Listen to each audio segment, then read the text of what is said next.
Hello guys, അപ്പൊ ഞാൻ Thailand പോയ കണ്ടല്ലോ.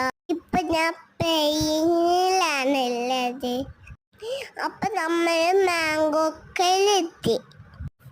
അവിടെ കുറെ ആൾക്കാർ ഫോട്ടോ എടുത്തിട്ട് ഫോട്ടോ എടുത്ത്. ഇതൊക്കെ ചൈനീസുകാരനാണ്. ഒരു ഫോട്ടോ എടുക്കാൻ ഓരോക്കെ ഇഷ്ടായി. ഓർക്ക് ഫോട്ടോ എടുക്കാൻ നിന്നെടുത്ത്. ഈ ചേച്ചിക്ക് ഞങ്ങൾ പറയുന്ന ഒന്നും മനസ്സിലാകുന്നില്ല.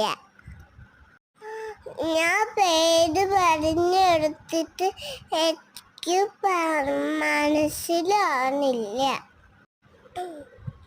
കൊട്ടേക്ക് പോയപ്പോൾ അവിടുന്ന് ഒന്ന് ഫോട്ടോ എടുത്ത്.